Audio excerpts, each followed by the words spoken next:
What's Mission Prep? Tell me what that's all about.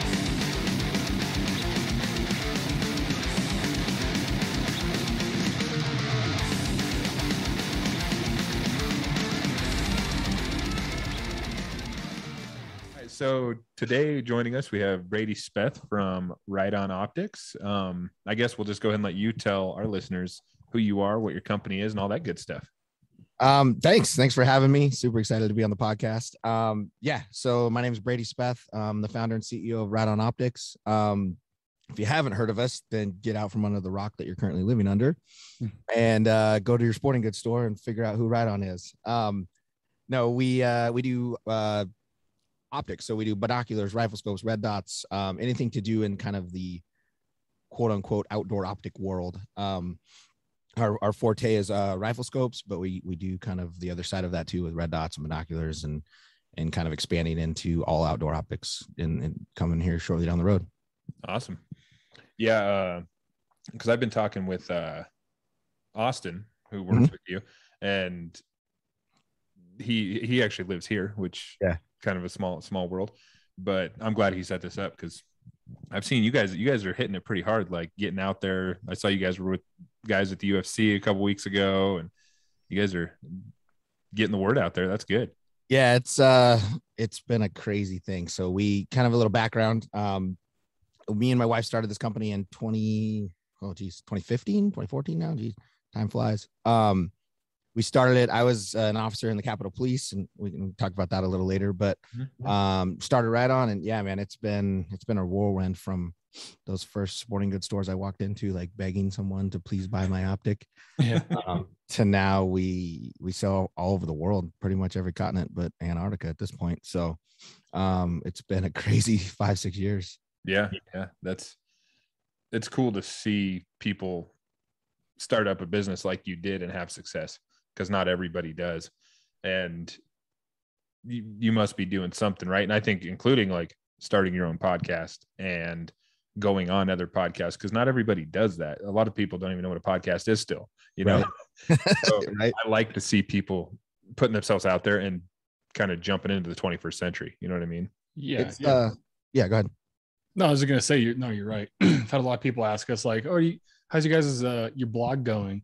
Like, does it look like we're sitting over here in Birkenstocks, fucking like typing like it's not a blog. Like multiple times people have said that to me. Like, no, it's a podcast. Like, come on, Google it or something. My blog is doing great.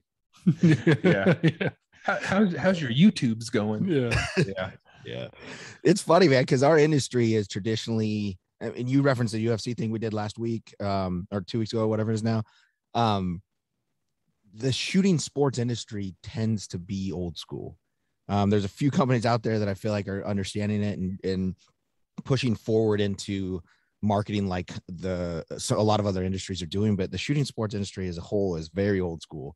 It's very, well, that's how granddaddy did it when he started the company, and that's how daddy did it, and that's how I'm doing it kind of thing. I mean, she's print and a lot of things like that are still huge in this industry. We have marketing directors in this industry that are, well, I'm just going to take out full page ads and just see what happens. And we've gone so far from that from the very beginning. I'm getting chuckles back here in the background.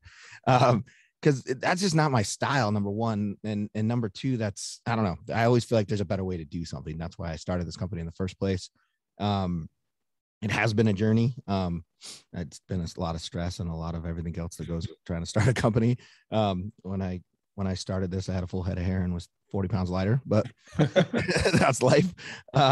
But yeah, it is one of those things where I think just trying to be progressive, having our own podcast, doing all the stuff we do on the marketing side, and then trying to keep up with that with our product development. And that's a huge thing for our success.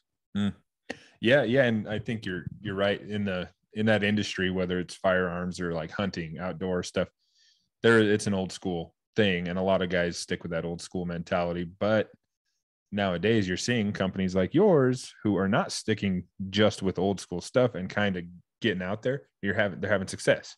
Yeah. You know?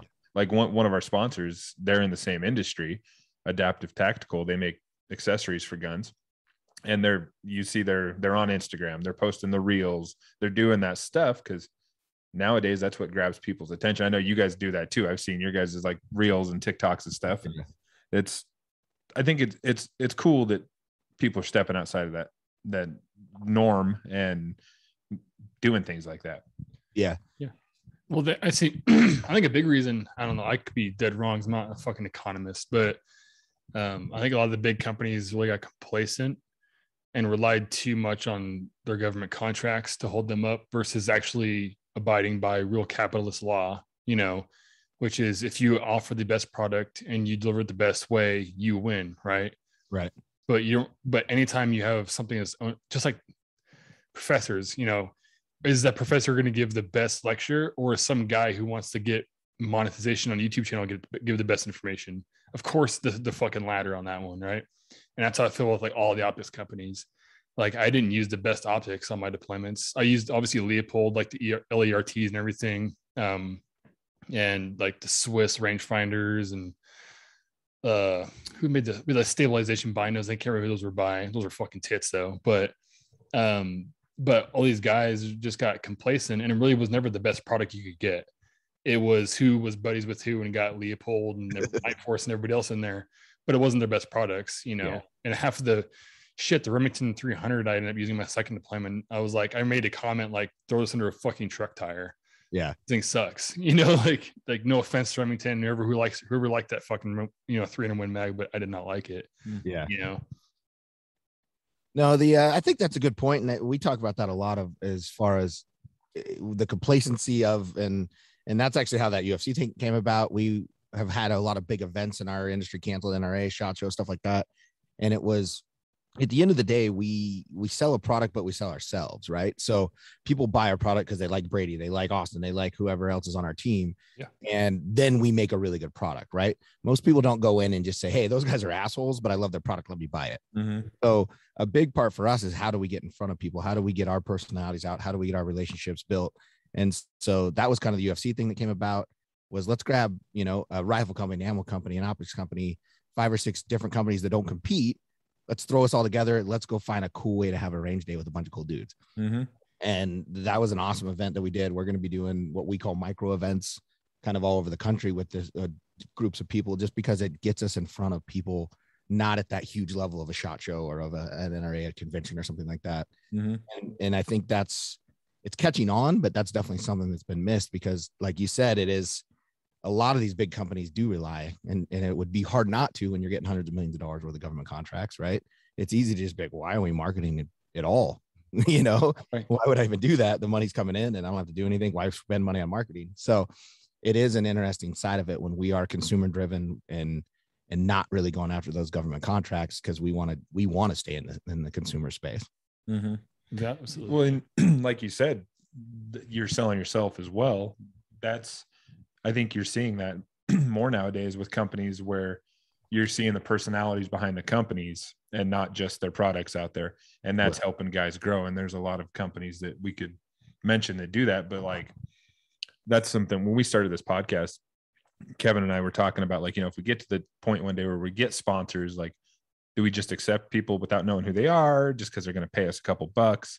Or do we like go for the people that we like, the people that are running that company? And so that's what we've chose to do. Right. And that might not pay off for us. Hopefully it does. But so far we've landed some sponsors that we know the people behind the company. We like what they're doing. We like them as just human beings. And I think the customer is going to like them for that as well. And that seems like what you guys are doing is getting yourselves out there and letting people know. Like I listened to a few episodes of your podcast, and it lets people know who's behind the company, who's running the show, Yeah. And that was the whole point of it. Like what you said right there from the beginning of when we were kind of prepping for this before we hit record, it's let's just have fun. Let's talk about the company, whatever, but let's just bullshit and have fun. Mm-hmm. That was kind of how we did with our podcast. Was I don't want it to be this like conversation of how do I sling optics? I'm not trying to sell an optic during a podcast. If that's your goal, then you're way off base. It's, how do you let people understand of the type of people I am, person I am, and the type of people we are, but also we kind of just sat down and like, damn, we have a lot of cool people we know. Let's just bullshit with them and introduce them to everybody. Mm-hmm. And that's kind of how the podcast has just kind of run with itself, is people see us having fun. They want to be on, and then you get to just have these cool conversations. And I love the podcast. This is weird, me being on somebody else's podcast. I love the podcast where I don't have to talk. I just get to sit here and just feed and let somebody else do the talking. Yeah. It is weird when you go on the other end of the mic. We've done it a couple times, and it's kind of fun because it is a little different, and you're not really running the show when you're on someone else's, but it's ours is the same, man. Like we started with just some interesting people we knew, some of our buddies, whatever, and that has led to us meeting more interesting people, right, and getting some cool people on here. And I think like something like a podcast, it shows people out there listening that like we can come from all these different backgrounds. Like you were a Capitol police officer, you mentioned. Kevin was in the military. I was not in the military, but all these people can come together, sit down and bullshit and get along and have a good time. Right. And I think we've mentioned that on here 1,000 times, but that's the real world. Like we can all get along. It doesn't matter who the fuck you voted for, any of that bullshit. We can all find shit to sit down and bullshit and have a good time. You know what I mean? Yeah. And it's a different time, you know, like we're getting out of those. They're still there and they're always going to be there maybe, but we're getting into those business owners who are jack of all trades, which is what I appreciate about all the guys we've had on. Guys like you, like you can design or build scopes, but also be a guy who's trying to work out, being a family man, you know, just reaching out on the podcast, learning something new, still be a shooter, do all these different things. You know, you can still work on your own house because the epitome of a man is someone who can adapt and learn, right? Yeah. And getting away from people who like all they know is they're in a suit and they just run a company.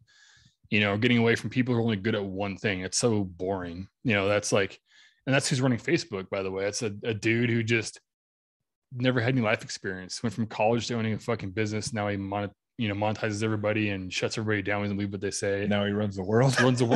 But someone with no life experience. I have zero respect for that person. Like, I don't give a fuck about him. I don't care if he offers me money. Like, nah, fuck him, you know? Yeah. So I like seeing business owners that can do it all and really just do it, you know? And that's what brings the humility. That's why you're not an asshole. Like, you're probably an asshole in all the fun ways. Like, I love it. I'm using that one for sure. Yeah.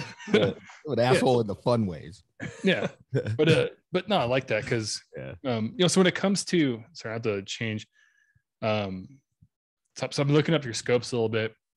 So you guys obviously, I mean, you guys just like everybody else, you're using ED glass. Is this, where do you guys get your glass made? So jump into technical side of the scope. So we offer entry level all the way up to, I think our highest end right now is around that $2,000 mark. A couple things before going to the tech specs of it is we kind of looked at the industry and how optics are sold. You mentioned Leupold earlier. They make great glass. They have a lot of military. I had on some military rifles that I shot when I was in the Air Force that had Leupold, and I had EOTechs and had some other companies that had optics. Other companies make good stuff. The problem is if you go to like a Leupold line, for instance, since they were brought up, we'll look at theirs.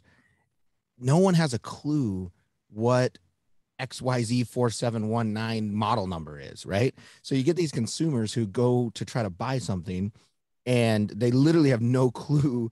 Is that a good scope? Is it a high-end scope? Is it a low-end scope? There's no real rhyme or reason to a lot of these product lineups when it came to just offering scopes, especially the companies that did a lot with the military, because then they take some military nomenclature and you have like Mark 0 Mod 7 X42 and you're like, what the fuck does that even mean? No one knows what that meant. And now they're trying to sell that to the consumer. So something we did is in our buying process, we did a bunch of research to try to figure out how do people buy and what are they looking for. So that's kind of how we came up with our 1, 3, 5, and 7 series. That's kind of price point dependent. So it is kind of broke down by price. How much money do you have to spend? Okay, here's your different categories, 1, 3, 5, or 7.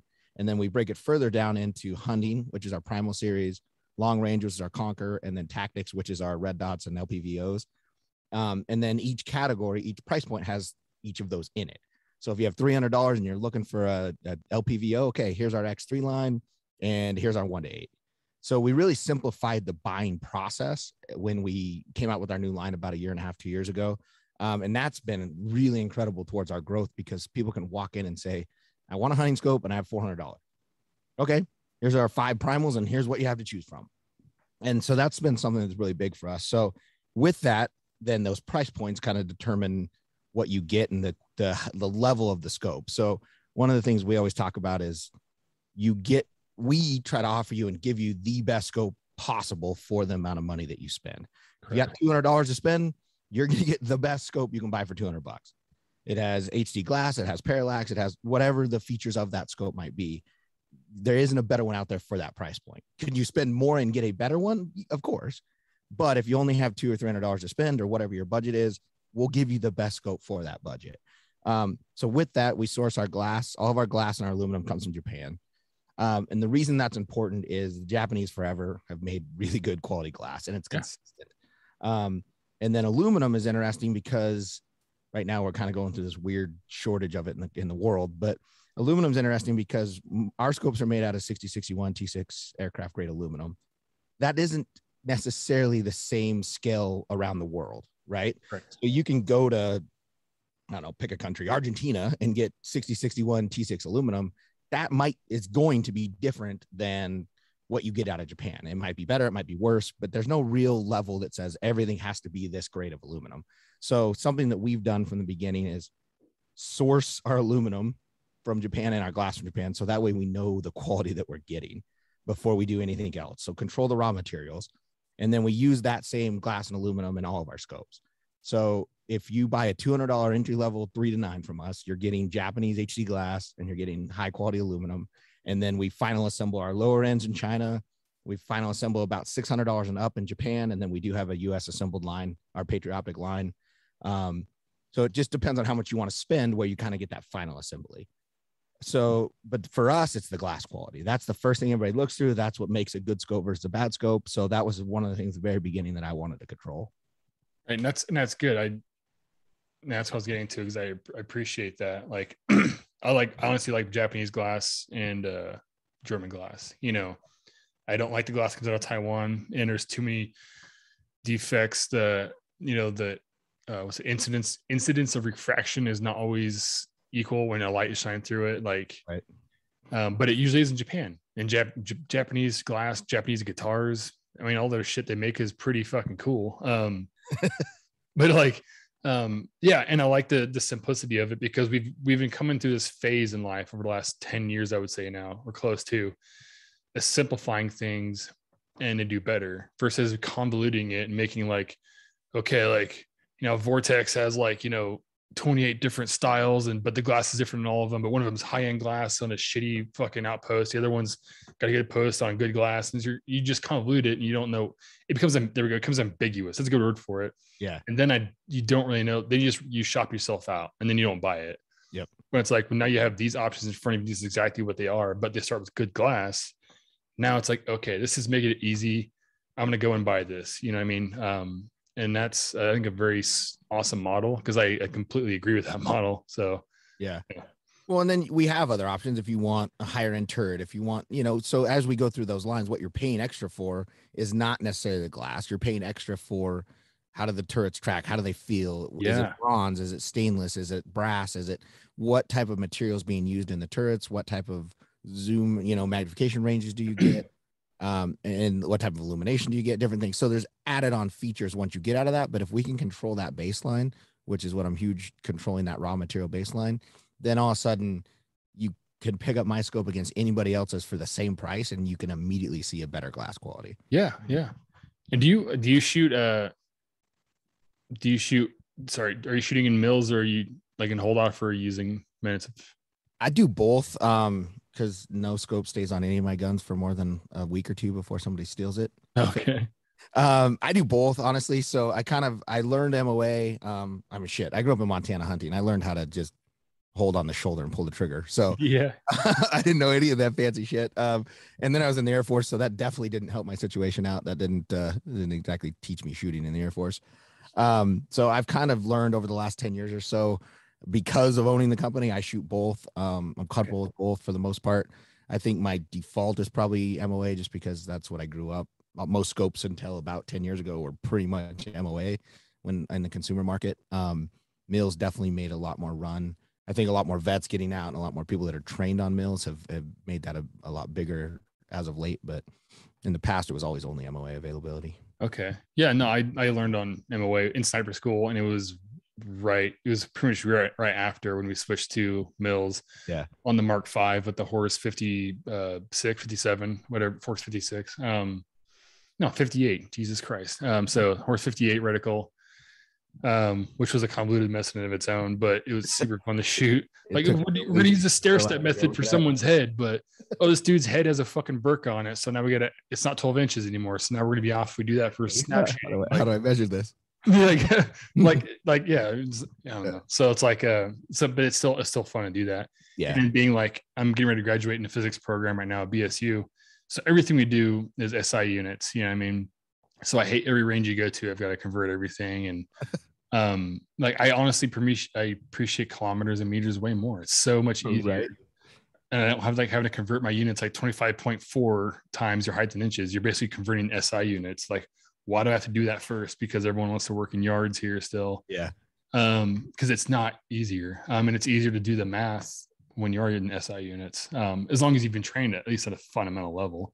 But yeah, no. So, but I guess I don't practice in minutes whatsoever anymore, but I guess you're right. It's so good to know both, especially if you're working with someone who is, and you got to be able to like translate it for them, you know? Yeah. And I don't profess to be some long range shooting wizard. I normally hit what I'm aiming at, but I have other guys that are way hell of a lot smarter than me than that. So I don't profess to know a lot of that stuff. So it's kind of interesting. They gave me shit around the office because I hit what I'm aiming at, but a lot of the times it's just more of a natural because I've been shooting for 3 decades. Right. You know, exactly knowing the science and everything behind it. So yeah, there's a lot more of that. I've never been formally trained as a long distance shooter. Yeah. And I think I think it's fun to go out and just, you know, practice some alternate firing positions at long ranges with any weapon system, an M4 to a long gun, just to be good. But at the same time, it's like, same here. I'm not going to try to be the best because if the amount of time and money it takes to be in the top, let's say 10% or 5% in a nation, you've lost out on so many other things in that time. Yeah. Being with your kids, learning something else, getting fucking jacked, like just doing anything else. Like it's not worth being the best at something and losing that time and money. You could be part of something else.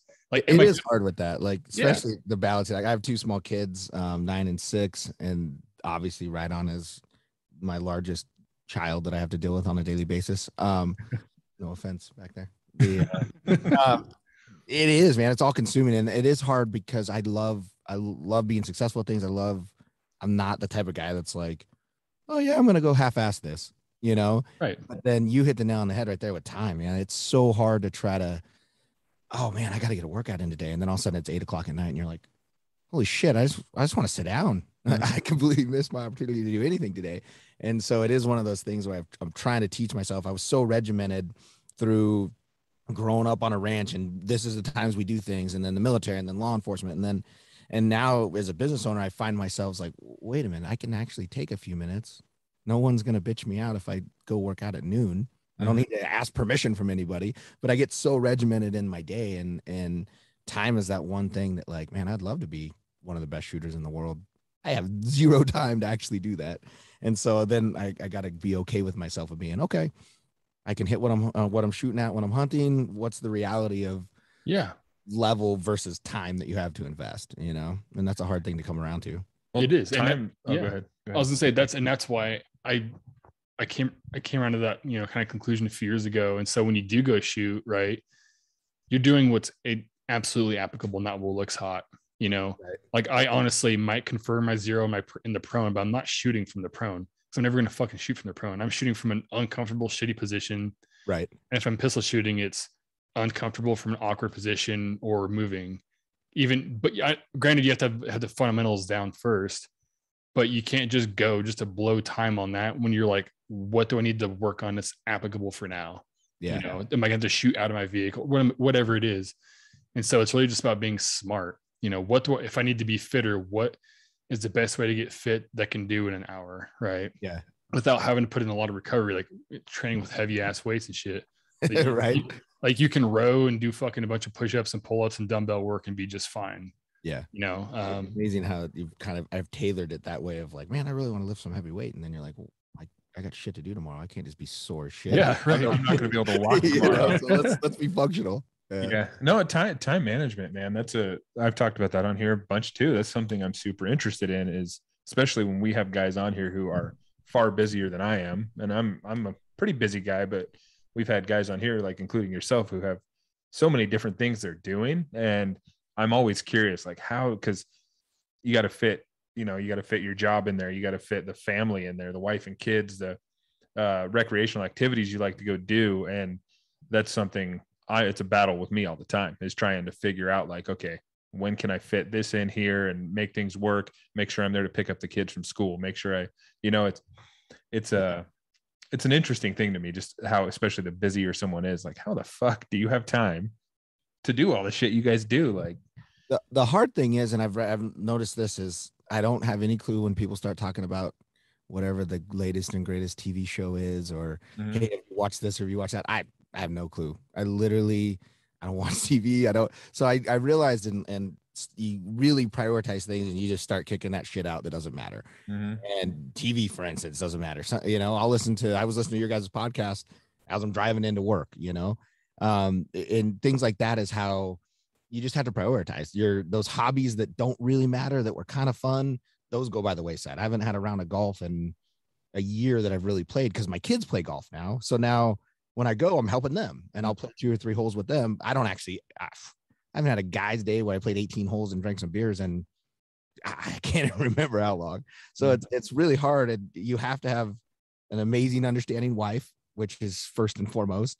The kids understand, because I travel a lot. The kids understand that, hey, this is work. This is how, that fancy shit that you like to play with, the nice clothes you like to wear, the house over your head. This is how that comes about. So I've tried my best to help them understand that when I'm gone, it's to provide. When I'm here, you're gonna get my undivided attention. And that's something I've struggled a lot with, of like taking this thing right here that just vibrated in my hands as I picked it up, and I leave it. When I come home at night, it goes on the counter over by my bar, and I don't touch the damn thing. I'll check it right before I go to bed to make sure nothing weird happened. Other than that, I try my best to just shut it off. That's something I'm trying to learn that. I'm trying to learn that with the phone as well, because like with this podcast, I've become a busier person. Right. We're trying to run this podcast like we'd run a business, and my wife's brought that to my attention a couple times. Like I'll be pulling up my phone and looking at the analytics for the podcast, and she's like, "Do you really got to look at that right now?" I'm like, shit, you're right. They love that when you do it at dinner, and then when man, and over. And when you're trying to grow something like we are with this, and like you have been doing with your company, I mean, that's a lot of your attention goes then. I try to balance it, the best I can, and I don't do perfect by any means, but I think I'm getting better at it. Well, I want to say, before you go any further, congrats on the 1-year anniversary. I think your last podcast was your 1-year anniversary. So you're obviously doing something right to make it that far. So we're trying. Congrats on that one. Appreciate that. Yeah, it's been a interesting thing, because we jumped into this, neither of us knowing a thing about podcasting other than we like to listen to them. I'm sure you've gone through the same stuff. And people that get successful in this usually have a following first, or have a company, or have some notoriety first, so they can kind of like have a foundation to sit upon. And we're just like 2 random fucking white people that nobody knows. We're just like in Idaho. Yeah. And so and most podcasts like that, I think Jake was saying, make it 7 episodes. That's the if a podcast is going to fail, or if they're going to quit. I was doing some research. It's usually like within 7 to 10 episodes, they say fuck it and they quit. Really? Because they're not seeing it go anywhere. So they're like, why am I putting my time into this? And this will be episode 55. Yeah. And we're growing with every episode. It's going the right direction. It's just there is times where it's kind of disheartening. Like we'll have an episode with a guest where I'm thinking, oh, this one's going to be fucking huge, and it's not. I'm like, what the hell? And then we'll have one with someone who, like, maybe they don't have a big social media following or whatever. So I'm thinking, okay, this one won't track as well, and it does amazing. Yeah. So we're still trying to figure it out. I get to play podcast host for a minute. How did Mission Prep? Where did that come from? I could ask you guys a few questions. So where'd the podcast itself come from, or the name? The name, and then how did you? Because obviously, like, did the idea come and then you guys named it, or how did it kind of come about when you guys? It was the idea first. So probably for like a year, I was telling Kevin, because Kevin and I grew up together. Sorry for our listeners who have heard this story 1,000 times. But no, so we grew up together. We've been friends for a long time, and for about a year, because we both listen to a lot of podcasts. Okay. And I can sit and talk to anybody forever. I'll talk everybody's ear off. I don't have to know you. We're going to be friends by the time I'm done talking. That's just how I am. Yeah. And it's kind of a blessing and a curse, but I like talking. I'm interested in people. I'm interested in where they come from, why they do the things they do. And so I'm like, fuck, I want to have a podcast. And Kevin here is one of the smartest guys I know. And he's interesting himself, interesting background. So I'm like, dude, let's get together and fucking do this. And he, for about that year, kept saying, yeah, let's do it. Let's do the podcast. Let's do the podcast. Well, when all the COVID shit started happening, I decided, let's fucking do it. I was still working. My work got busier, but I was thinking, maybe there's going to be a time where I'm not going to be able to do shit I want to do. I could die or shit could be taken away from me. You don't know, I started thinking. So I told Kevin, let's start it. I'm going to order some stuff. And him still thinking I wasn't really going to do it. I was like, yeah, dude, let's do it. And I ordered all the equipment we needed to get rolling. And here we were sitting in my garage one day, starting a podcast. And so, but we went back and forth with names, and he came up with the name. And you can explain why you came up with the name. Oh, it came up through personal experience and experience of people around me that did well. The people that do well, obviously, they always struggle the most, because through that struggle, brings that change. And so when you struggle, why are we struggling?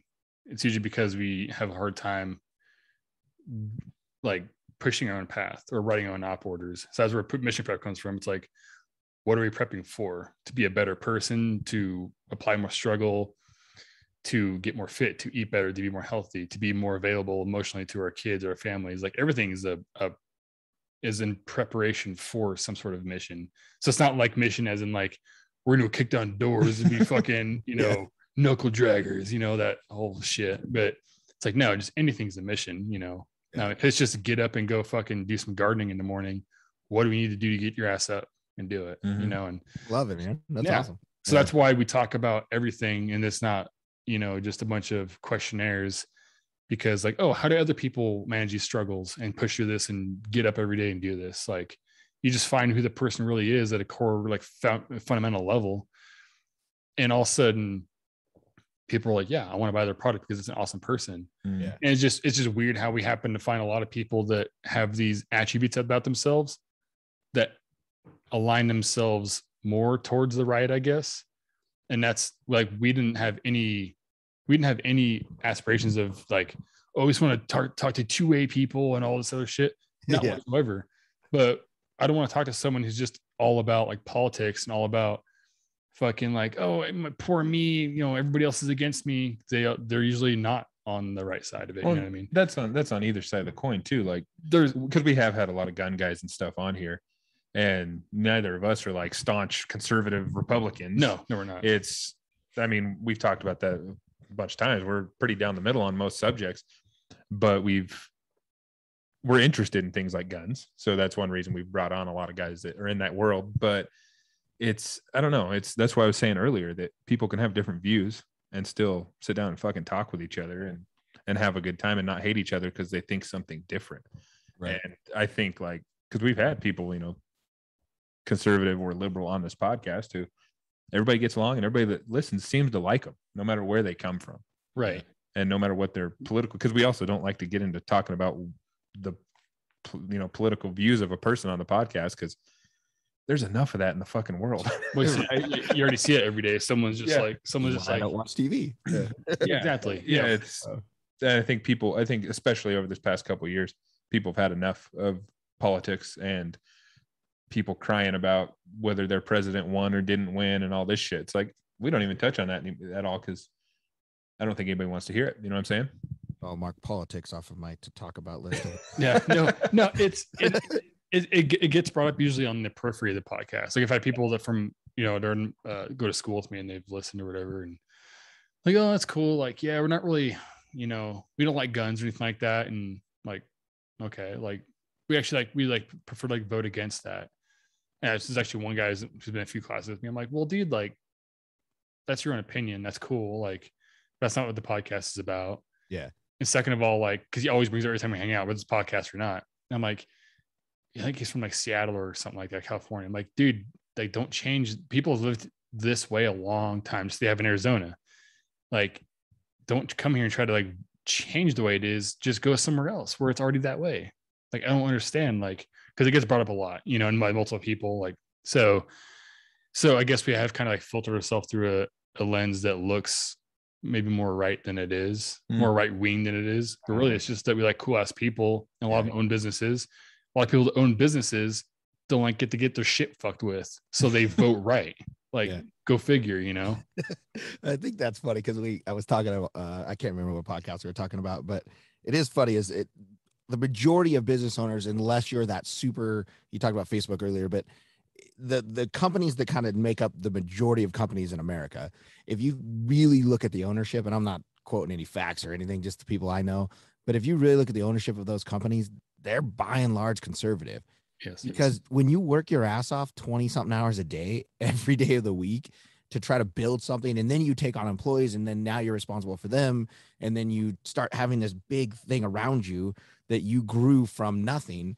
The last thing you want to do is go pay more taxes. The last thing you want to do is have more government regulation against your shit, because you have been the person that's worked your ass off to build that. And so I think by and large, like I said, some of the higher, big, huge companies maybe are exempt from that a little bit. But by and large, the bulk of companies in this country, if you talk to the owners of those companies, they're going to lean more conservative, just for the simple fact of, hey, man, I took on the risk. I went and built this. I put the money out. The last thing I want is for you to come in here and tell me I got to pay more taxes. I have more regulations. I have more this, more that. COVID, I can't have my doors open. No, that's not the way this country works. Me and you both served in the military for this sole reason. The government doesn't get to come and tell me that I can't keep my doors open, that I can only be in business in a certain type of business. That's not the way any of this works. I get to run my business. I want you to leave me the hell alone, and I don't want to pay more taxes than I have to. And I think that tends to come through. So even if you're not seeking it out, if you start talking to successful people or business owners, by and large, you're going to get a lot of conservative people that you talk to. And it's not that they're gun toting, conservative on come and take it kind of guys. It's just, I love my guns. I love my rights. I fought for those. And as a law enforcement officer and military, I want my rights. But at the same token, I know how hard I've worked to get them. And so I think that's where it comes. I don't have any come and take it tattoos on me. I don't have any of that, but damn sure I'll stand up if something comes in and tries to take away what I've worked so hard for. Yeah. And I do feel like a lot of people on the other side want to make everybody like them, and they're bitter when people aren't. Yeah. You should be just like me and think the way I think, because I don't like guns. I don't like, veterans. I don't like police. And I'll just like, why does everybody have to think the same way as you? Isn't that narcissism? Right. But then again, a lot of millennials are entitled motherfuckers. And then if they just happen to sit on that side, they're entitled but haven't earned it. Then next thing you know, you're egocentric, and everyone should be like you and think the way you think. And you're bitter at everybody when they don't. But see, I think that goes back to what I've said before on here. Like, just because someone is like on the more liberal side, I don't necessarily think all of them want you to believe what they believe. And I think that's, once again, like I've said before, the fucking internet makes it so accessible to see these loud ass people talk about how, and it's the same on the right. Cause like he was saying, people think like, oh, gun tote and blah, blah, blah. And that's not most conservative people. Most conservative people aren't, wearing their grunt style shirt and their fucking come and take it hat. You know what I mean? But the people on the left probably think that because of what they see on either TV, like you said, which you don't watch, which good on you. And the internet, social media, because that's all you're seeing. Because like me and you both know liberal people that they'll tell you their point of view, but they're not trying to change the way you think. Like, we've had conversations with liberal people who have a different view, but they're not hating on you for how you believe. Usually they don't, because we're in a society where it's easy to do it on social media. Because that same person you see being very passive with you is not passive at all on social media. And that goes for the right too. That's just a lot of people, not all people. Not me. I'm an extreme motherfucker. Like when I talk to people, clearly I'm an asshole. But at least you know where you stand. Like, I'm genuine. You're a sweetheart. Shut up. I know. I do love people. Well, when you come from like where we were talking about, you're more in the middle. I don't know if it makes it harder or easier, because you can see both sides of things, right? If you were like hardcore conservative or hardcore liberal, that's all you're seeing. You're like, I'm right no matter what. Right. So then maybe that's easier because you're like, what I'm think's right. So fuck everybody else. When you're in the middle, like me and you pretty much are on politics, it's like, God, I can kind of see where they're coming from there, but I can kind of see where they're coming from on the other side. But yeah, it's like a battle. But that's why curiosity should be the denominator here. Yeah. Because curiosity leads the Socratic method. I can just ask you 20 different questions in like, not in a very like black and white manner, just like ask you 20 questions. And now you will funnel yourself into a place where I have an understanding of you, as long as you're answering honestly. Like, dude, how do you feel like mac and cheese, man? Like, man, mac and cheese sounds like two lesbians having sex. Like, no, I know, like, all right, like, it guides me somewhere on understanding you. Yeah. Just ask questions. I'm never gonna look at mac and cheese and say no shit.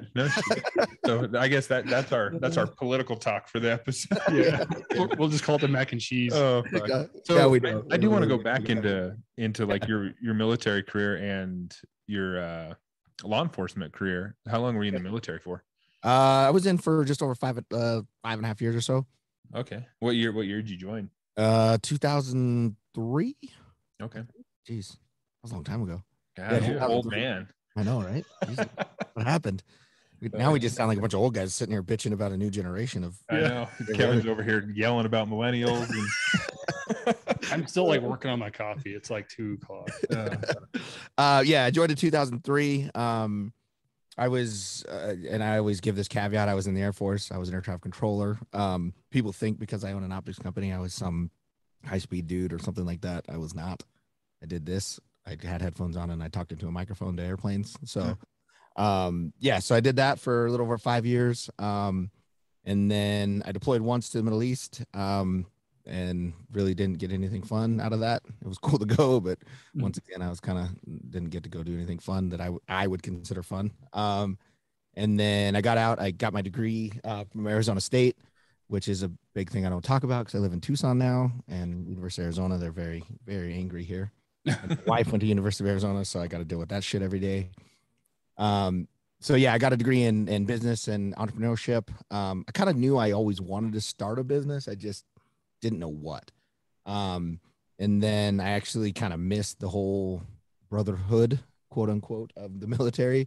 Yeah. And that's kind of what led me back to law enforcement. So I ended up taking a job with the Capitol Police out in Washington, D.C., did that for a few years. And that's when the ride-on opportunity kind of started. I started consulting for an optics company. And so that kind of led to, hey, how about you don't pay me, you just build me some prototypes. So I started kind of building some prototypes over the course of about a year or so. And I would work for a little while. I would send some ideas. What I was kind of consulting on, because I'm not an optical engineer and I don't even claim to be, I was consulting on more of the usage of an optic. How do you mount it? How do you use it? What's the throw lever, the rings, the magnification, different things like that, not the actual, how the parts go together on the inside. So I started doing that. I started getting more and more prototypes, and then I kind of just reached out to my network of guys I grew up with in Montana that hunted, all my military buddies. And I started finding dudes that were like, oh, cool, you're stationed in Fairbanks, Alaska, and it's January. I'm going to send you a scope and take it outside and beat the shit out of it and let me know what you think. And I kind of just did that for, I don't know how many times, but to a point where I don't want to know the good things. I just want to know the bad things. Tell me what sucks about this. And we did that for a while, and then finally got to a point where we had like these 2 product lines that were like a decent, now we've come so far, oh my gosh, in the last 5 or 6 years. But at the time, they were a decent product lineup. And so we kind of were like, well, what do we do now? Like, we have these things, we can make them and we could start a company. Or my wife worked for IBM at the time. I was working at the Capitol Police. So I kind of had a cushy government job. She had a cushy corporate job. Life was pretty good, and we had 2 small kids. So we kind of were at that point where like, do we just kind of let this die or do we do something with it? And then I actually did the State of the Union address for Obama. Can't remember when that was, 2000, whenever, can't remember, the 11 or 12, 13, somewhere in there. Yeah. And I worked for like 2 or 3 days straight and didn't leave the Capitol building. So didn't even see fresh air for like 3 days. Didn't see my wife, my kids, anything. And it was like January in DC, which sucks, like the coldest place I've ever been. And I finally came home and I was like, I'm done. This is bullshit. And like, I work for a bunch of ungrateful people that could give a shit less that I'm there protecting them. I love the people I work with, but the people that I was actually protecting could care less. The majority of them just looked at us as a annoyance that we were there. And I don't see my family. I don't see my wife. I don't have a regular life. I was working all godly hours of the day. And I kind of was at that point because I was in my 30s at that point in time. And I was like, all right, something's got to give. So literally over the next week or so, we were like, okay, let's do this. We're going with Riton. We're going to run with it. And let's see what happens. Right. My wife kept her job, was able to move. And we kind of had that fallback to go to. So we were like, let's do it. I grew up in Montana. She grew up in Arizona. We had more family in Arizona. So we came to Arizona. So we had some help with the kids. And we just started running with Riton. So, like I said, that was in 2015, early 2015 that happened. So, been kind of a whirlwind ever since. Oh yeah. How'd you come up with Riton, by the way? Honestly, I always joke that it was easier to name my kids than my company. It just was something, we wanted something catchy. And then we just heard it over and over and over. You go to a gun range and everybody's like, oh man, that was Riton target. Like you'll say Riton 100 more times today. Yeah. And every time you say it, you're like, damn it, Brady. Like, I got me. Because it's just some people say it all the time. Like, yeah, Riton, man. And we honestly, I just heard it a bunch of different times whenever I'd go shoot, whenever I'd go do anything. And I didn't want to be like, all right, GHTON. So we just kind of a play on words. And that's how Riton came about. Nice. No, that's cool. I think it's cool because I obviously assumed it was like after like right on. But if you spelt it out right on, that's like, it's so on the nose. It's like stupid. It's like the corny Mormon kid who sits next to you in class, right? Yeah. But when it's like a short one word, 5 to 6 letters, it's so much easier to market. It just looks good, you know? Mm-hmm. Yeah. Well, I guess so we've hit about an hour now. We can wrap it up, but where can people find everything you guys are doing? RitonOptics.com is the easiest.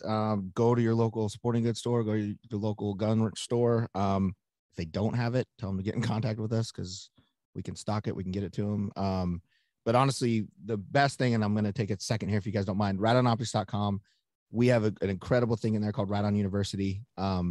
You can click on it. We add videos, every week, every 2 a week or whatever we're doing now. And we're trying to educate people. So if you don't have a clue what you're doing, go to Riton University, call us. I don't care if it's about our optic or if you're wondering what gun to buy or you're wondering whatever, call and talk to us, get on Riton University.